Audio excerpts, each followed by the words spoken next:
మాది Kondapur village, చీల్పూర్ mandal, Janagama district. అయ్యా, భూ సమస్య గురించి ప్రజావానికి వచ్చాము మేము. మా భూమి 2017లో బీసీ వారు అనగా యాదవ్స్ ఉప్పరి కిషను, గుండెబోయిన కుమారు, గుండెబోయిన శ్రీకాంత్ గారు ఆక్రమించుకున్నారు. ఇటీ భూమి విషయంలో మేము మా గ్రామంలో గ్రామ పెద్దల ముందు, గ్రామ పెద్దలు, సర్పంచ్ గారు ఆధ్వర్యంలో అందరు కలిసి పంచాయతీ కూడా చేశారు. వారు కూడా చెప్పారు, ఈ భూమి వారిదే, ఇడిచిపెట్టండి అని కూడా వాళ్ళు చెప్పారు. తీర్మానం చేసినా కానీ వినడం లేదు. ఈ భూమి మీదకి వీళ్ళు వస్తే మేము చావగొడతాం, వీళ్ళని చంపుతాం అని మమ్మల్ని బెదిరిస్తున్నారు, దౌర్జన్యంగా దున్నుతున్నారు.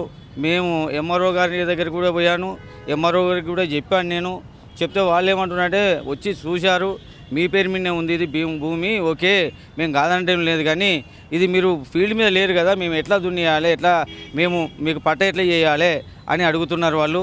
సరే మరి ఇప్పుడు ఏం చేయమంటే కోర్టుని ఆశ్రయించమంటే, కోర్టు దగ్గరికి పోవాలంటే మా దగ్గర స్తోమత లేదు. అందుకే ఇక్కడ రేవంత్ రెడ్డి గారు, అయ్యా ముఖ్యమంత్రి దగ్గరికి వచ్చాము మేము, మాకు న్యాయం జరుగుతుందని వచ్చాము మేము.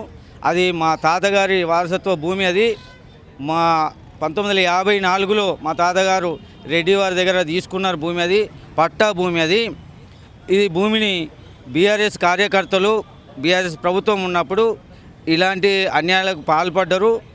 వీళ్ళు మమ్మల్ని భూమి మీదకి వస్తే సావగొడతామని బెదిరిస్తున్నారు. కాబట్టి తక్షణమే అయ్యా మాకు గురించి మీరు తక్షణమే న్యాయం జరగాలి, న్యాయం జరిగించండి. వీళ్ళు మీరు తక్షణమే న్యాయం జరిగించకపోతే మేము ఇదే ప్రజావానికి వచ్చేసి, మాకు ఇక్కడ పిటిషన్ ఇచ్చుకుంటే రిసిప్ట్ ఇచ్చారు, మాకు న్యాయం జరగని ఎడల మేము తక్షణమే వచ్చి మా కుటుంబంతో సహా వచ్చి ఇక్కడ మందు డబ్బా తెచ్చుకొని ఇదే ప్రజావాణిలో చనిపోతామని మేము మనస్ఫూర్తిగా చెప్తున్నామయ్యా. మాకు తక్షణమే న్యాయం జరిగించుండ్రి అయ్యా. అది భూమి మేము గవర్నమెంట్ భూమి కాదు, అది మా తాతగారు కొన్న భూమి. అది మేము ఇప్పటి వరకు ఎంసీ గారిని కూడా తీసుకొచ్చి కూడా పంచనామా రిపోర్ట్ కూడా మాకు ఇచ్చారు, భూమి కొలిచారు ఎంసీ గారు. మాకు ఇచ్చిన రిపోర్ట్ కూడా మీకు హ్యాండ్ ఓవర్ చేశాను. ఇవన్నీ మాకు ఉన్నాయి కాబట్టి అయ్యా మీకు పాదాభి వందనం చెప్తున్నాము. ఈ దళితులను ఆదుకోండి. మేము ఎస్సీ మాదిగా కులానికి చెందిన నిరుపేదలం. మేము ఉందామన్న ఇల్లు కూడా లేదు, రేకుల ఇల్లు ఉన్నది మాకు. 2018లో నేను తొలుత వార్డు మెంబర్, కాంగ్రెస్ పార్టీకి ఏకైక వార్డు మెంబరు విలేజ్లో. నేను కాంగ్రెస్ సీనియర్ నాయకుడిని నేను. అయినా కానీ బీఆర్ఎస్ నాయకులు మమ్మల్ని దౌర్జన్యంగా బెదిరించి, దౌర్జన్యంగా పాల్పడి ఇలా జరిగించింది మమ్మల్ని. కాబట్టి మీరే మమ్మల్ని ఆదుకొని న్యాయం చేయమని చెప్తున్నాను. ఒక చట్టం తీసుకురండి అయ్యా. దళితులకి ఎక్కడ అన్యాయం జరిగినా, దళితుల భూములు ఎవరు అక్రమంగా ఆక్రమించినా వారిని ఎమ్మడే వారిపై చట్టరీత్యా కేసులు పెట్టేసి వారిని లోపల వేసి బెయిల్ లేకుండా చేయమని మనస్ఫూర్తిగా కోరుకుంటున్నామయ్యా. ఇది ఒక చట్టాన్ని తీసుకురా, దళితులను ఆదుకోమని అయ్యా నీ పాదాలు పట్టుకొని అడుగుతున్నానయ్యా. ముఖ్యమంత్రి గారు తక్షణమే మాకు న్యాయం జరుగుతుందని మేము నమ్ముతున్నాము. అందుకే ఇంత దూరం మీ దగ్గరికి వచ్చామయ్యా. మిమ్మల్ని కలిసే అర్హత కూడా మాకు ఉన్నదో లేదో అర్థమైతలేదు, కానీ మేము ఏ రోజు కలుస్తామో, మాకు ఏ రోజు మీరు మేలు చేస్తారో అది కూడా వేచి చూస్తాం. మాకు ఈ యొక్క న్యాయం చేయమని మిమ్మల్ని వేడుకుంటున్నాను. అండి, మేము ఆదిలాబాద్ డిస్టిక్ నుంచి వచ్చినాం. మా ఉమ్మడి జిల్లాలో మా ఐటీడీఓ ద్వారా ఆశ్రమ పాఠశాలలో బాలబాలికలకు డ్రెస్సులు కుడతాం మేము, యూనిఫామ్. ఆ యూనిఫామ్ మేము కుట్టిన బిల్లు పైసలు ఇప్పుడు వరకు రాలే. ఇంతకు ముందు మేము ఈ టీఆర్ఎస్ గవర్నమెంట్లో మాకు అప్పుడే డబ్బులు వచ్చేది. ఈ కాంగ్రెస్ గవర్నమెంట్ వచ్చినప్పుడు నుంచి పోయినసారి మార్చిలో ల్యాప్స్ అయింది. మళ్ళీ బడ్జెట్ పెట్టిండు, మళ్ళీ బిల్ వేసి టోకన్ నెంబర్ ఇచ్చినాం. 10 సారి తిరుగుతున్నాం ప్రజావాణిలా, కానీ మాకు పట్టించుకుంటలేరు. మాకు ఈ డబ్బులు రావాలంటే మేము ఎన్నిసారి తిరగాల సార్? మాకు కూలీ చేసిన పైసలు, మాకు డబ్బులు. ఈ government Revanth Reddy sir, Congress government మేము ఒక్కటే చెప్పేది, మా గరీబులకు మా కూలీ పైసలు మేము బట్టలు కుట్టినాము, యూనిఫామ్ పిల్లలకు అందిస్తున్నాం. ఆ పైసలు డబ్బులు మాకు రావాలా సార్? మాకు ఈ మార్చి లాస్ట్ పోతున్నాయి, మళ్ళీ ల్యాబ్స్ అవుతుంది అంటారు మళ్ళీ ఆఫీసర్లు.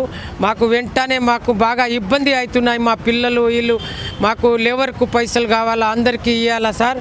వెంటనే మా డబ్బులు రావాలని కోరుకుంటున్నాం సార్. మా గవర్నమెంట్ పైసలే అడుగుతున్నాం, బిల్లు కూలి పైసలు. అధికారులు బిల్లు ఇవ్వాలంటే వాళ్ళు అడుగుతలేరు, వాళ్ళు ట్రెజరీ పైసలు వాళ్ళు పంపేసినాం, కమిషన్ అడగలే, వాళ్ళు బిల్లు పంపిండు గవర్నమెంట్కు, ఇక్కడ వచ్చేసింది ఆన్లైన్లో, కానీ ఇక్కడికి వెళ్ళి డబ్బులు రాస్తుంది. ఎట్లా అయిందంటే ఎమ్మెల్యే దగ్గర ఏం లేదు, మినిస్టర్ దగ్గర లేదు, ఎంపీ దగ్గర లేదు, కలెక్టర్ దగ్గర లేదు, పిఓ దగ్గర ఎవరి దగ్గర లేదు. ఇప్పుడు ఒక్కటే ప్రభుత్వం అట్లా ఒక భగవాన్కి వయసాజు ఆయన ఒక ఆయన వచ్చిన సెక్రటరీ అక్కడ నుంచి పైసలు వెళ్ళాలి, వేరే ఎవరి దగ్గర అధికారం లేదు. అట్లా గవర్నమెంట్ తయారైంది. ఏం చేద్దాం ఆఫీసర్లా మినిస్టర్ చేతిలో ఏం లేదు. మినిస్టర్ ఎందుకు పోయి ఎమ్మెల్యే ఎందుకు రికమెండ్ చేయాలి కదా, మాకు తీసుకుపోవాలి కదా. అక్కడ కలెక్టర్ దగ్గర ఏం లేదు పాపం. అధికారులు చెప్తున్నారు మేము బిల్ చేసిన ట్రేజీలో పాస్ అయింది, కావాలంటే మాకు టోకెన్ నెంబర్ ఇచ్చిండు.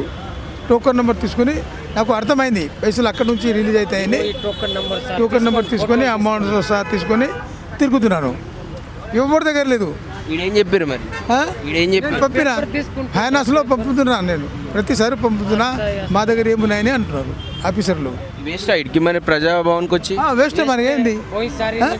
ఆయనకు ఆఫీసర్లు కూడా ఉన్నాయి, ఆయనకు జీతం వస్తున్నది, నేను తిరుగుతున్నా, మాకు ఏం జీతం వస్తున్నది, ఎంత లాస్ ఉన్నాయి మాకు ఆలోచించాలి. ఆదిలాబాద్ నుంచి వచ్చిన ఆదిలాబాద్ నుంచి ఒక 10 సార్ కూడా అయింది. ఎట్లానే తిరిగిపోవాలి, తిరిగి బస్ కిరాయిలకి అయితే పోయింది.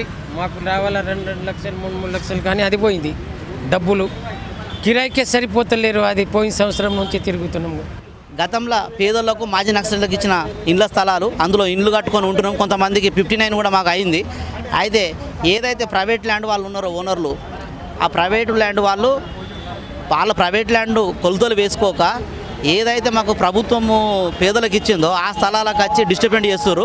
ఆ డిస్టర్బెంట్ను చేయకుండా ప్రభుత్వం చర్యలు తీసుకోవాలి. సిద్దిపేట అర్బన్ సబ్ రిజిస్టర్ కూడా చర్యలు తీసుకొని రిజిస్ట్రేషన్ చేసేటప్పుడు గౌతమ్ మోడల్ స్కూల్ పరిధిలో ఉన్నటువంటి 1302 కానీ 1306 సర్వే నెంబర్లో అర్బన్ సబ్ రిజిస్టర్ చర్యలు తీసుకొని ఓపెన్ ప్లాట్ ఉన్నదా లేదా అనేది ఎంక్వైరీ చేసినాక రిజిస్ట్రేషన్ చేయాలని ఈరోజు ప్రజాభవన్లో చిన్నారెడ్డి సార్ అయిన Telangana planning board vice chairman గారికి కలిసి దరఖాస్తు ఇవ్వడం జరిగింది. ఈ రిజిస్ట్రేషన్లు 1302 1306ల ప్లాట్స్ వెరిఫికేషన్ చేసినాకనే అర్బన్ సబ్ రిజిస్ట్రేషన్ చేయాలని కోరుతున్నాము. పేదలకు అన్యాయం చేస్తే మరో దఫా ముఖ్యమంత్రి గారు కూడా ఖచ్చితంగా కలుస్తాం, ఈ సమస్య మీద చెప్తాం. దీని మీద ఎవరైతే దొంగ రిజిస్ట్రేషన్ చేస్తారో వాళ్ళు ఎవరు చేస్తారు, ఎవరు అర్బన్ సబ్ రిజిస్టరే వాళ్ళు రిజిస్ట్రేషన్ పేరు వాళ్ళ పేరు తెలియదు, కానీ ఇప్పుడు అయితే రిజిస్ట్రేషన్ 1 by 1 చేసుకుంటూ పోతూనే ఉన్నారు. రిజిస్ట్రేషన్ ఆపుతలేరు, ఆడ జాగలేదు, జాగలేని దానికి రిజిస్ట్రేషన్ చేస్తారు. దానివల్ల పేదలం ఇబ్బంది పడుతున్నాం. కాబట్టి ఈ registration Siddipet urban sub register తక్షణమే ఆపాలని ఈరోజు ప్రజాభవన్లో Telangana planning board vice chairman Chinnareddy sir గారికి వినతిపత్రం ఇచ్చినాము. మాకు న్యాయం జరిగేంత వరకు కూడా ప్లాట్లు కొన్ని వాళ్ళు అడుగుతారేరా, నా భూమి ఏడుంది, నా ప్లాట్ ఏడుందని. వాళ్ళు తక్కువకు అమ్ముకుంటా పోతుర్రు. మిస్ అయిన వాళ్ళు 10 లక్షల ప్లాట్ 2 లక్షలకు అమ్ముతారు. దాంట్లో దళారులు కొని వ్యాపారం చేసి భూ కబ్జా చేసేందుకు ప్రయత్నిస్తారు ప్రభుత్వ స్థలాలను. కాబట్టి దీనికి ఇప్పటికైనా చెక్కు పెట్టాలని చెప్పి మేము ప్రభుత్వాన్ని కోరుతున్నాం. ఏమన్నారు లోపల మరి? ఖచ్చితంగా దాని మీద చర్యలు తీసుకుంటాము, జెన్యున్గా ఉంటే న్యాయం చేస్తామని చెప్పి హామీ ఇవ్వడం జరిగింది. స్టాంప్స్ అండ్ రిజిస్టర్ శాఖకు ఈ దరఖాస్తును పంపిస్తామని మాకు ఒకటి రిసిప్ట్ కూడా ఇవ్వడం జరిగింది సార్.